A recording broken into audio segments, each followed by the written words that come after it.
በኢትዮጵያ በ1901 ዓመተ ምህረት የባንክ አገልግሎት መጀመሩን መረጃዎች ያመለክታሉ። ከኢትዮጵያ ባንኮች በተጨማሪም የውጭ ባንኮች እንደ አውሮፓውያኑ አቆጣጠር እስከ 1970ዎቹ ድረስ በአገር ውስጥ ይንቀሳቀሱ እንደነበር መረጃዎች ያሳያሉ። በኢትዮጵያ ስር ነቀል ለውጥ ተካሂዶ ደርግ ስልጣን ከያዘ በኋላ የውጭ አገር ባንኮች ዘግተው እንዲወጡ ተደርጓል። ከ2014 ዓመተ ምህረት ወዲህ ግን መንግስት የኢትዮጵያ የፋይናንስ ዘርፍን ለውጭ ባለሀብቶች ክፍት ለማድረግ ውሳኔ አሳልፏል። የሚኒስትሮች ምክር ቤት በዚሁ ዓመት ነሐሴ ወር ላይ ይህንን አካቶ የተሻሻለውን የባንክ ስራ አዋጅ በሙሉ ድምፅ አጽድቆ ለህዝብ ተወካዮች ምክር ቤት ቢመራውም በፍጥነት አልጸደቀም ነበር። የህዝብ ተወካዮች ምክር ቤት አዋጁን ያጸደቀው ከሚኒስትሮች ምክር ቤት ውሳኔ 2 ዓመት ቆይታ በኋላ ነበር። ምክንያቱ ደግሞ በስራ ላይ ከሚገኙት የአገር ውስጥ ባንኮችና የፋይናንስ ተቋማት በርካታ ተቃውሞዎች ስለተነሱበት ነበር። የፋይናንስ ተቋማቱ የሚያነሷቸው ሐሳቦች የውጭ ባንኮች ወደ ኢትዮጵያ መግባት አጠቃላይ የፋይናንስ ገበያው በሌሎች አገራት ተቋማት ቁጥጥር ስር እንዲወድቅ ያደርገዋል፣ የአገር ውስጥ ባንኮችንም ደግሞ ያቀጭጫል የሚል ነው።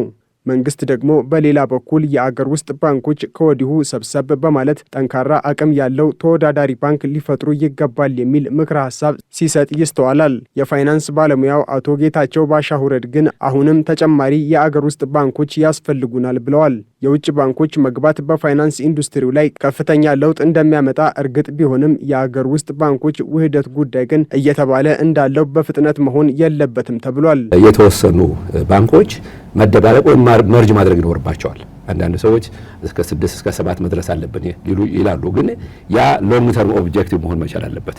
ሌሎች ሀገሮችን ብናይ እንግላንድን ብናይ ብሪትን ብናይ ናይጄሪያ የተለያዩ ሀገሮችን ብናይ የባንክ ቁጥር የቀነሰው ኦቨር ኤ ፔሪድ ኦፍ ታይም ነው። ስለዚህ ቀስ ብለን መሆን መቻል አለበት። ባንኮቻችንን እንፈልጋቸዋለን።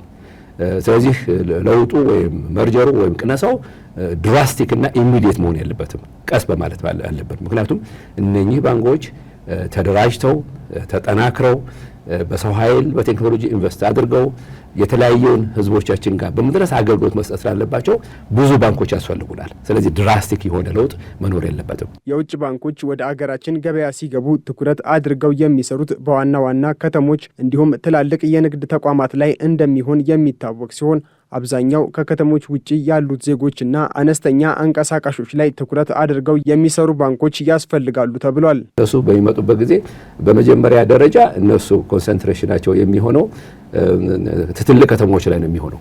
ወደ ገጠሩ አይሄዱ፣ ትልቅ ከተሞች ላይ ነው የሚሆኑት። እንደገና ደግሞ ሞር ፕሮፊታብል የሆኑ ትልቅ ካምፓኒዎችን በተለይ ኤክስፖርት ኦሪየንትድ የሆኑ ካምፓኒዎች ላይ ነው የሚያተኩሩት። ስለዚህ እነሱ እዚያ ላይ በሚያተኩሩበት ጊዜ ከታች ያሉት ስሞለር ቢዝነስ እና ስሞለር ኢንተርፕራይዝስ ወይም ካንትሪ ሳይል ሊጎዳ ይችላል። ያንን የኛ ባንኮች ነው ለዚህ የምንፈልጋቸው። እነኚህ የኛ ባንኮች ያንን ጋፕ መሙላት አለባቸው። በእርግጥ እንደኛ የውጭ ባንኮች ቴክኖሎጂ በመጠቀም ሊሄዱ ይችላሉ። ግን እንደኛ ባንኮች እንደኛ ሰዎች የሀገሪቱንም ሁኔታ አያውቁትም። ስለዚህ የኛን ባንኮች የምንፈልጋቸውም ለዚህ ነው። ኢትዮጵያ የፋይናንስ ዘርፉን ለውጭ ድርጅቶችና ባለሀብቶች ክፍት ከማድረጓ አስቀድሞ እነዚህን ትላልቅ ተቋማት በአግባቡ መቆጣጠር የሚያስችል አቅም መፍጠር እንዲሁም ጠንካራ ስርዓት መገንባት እንዳለባት ተደጋግሞ ይነገራል።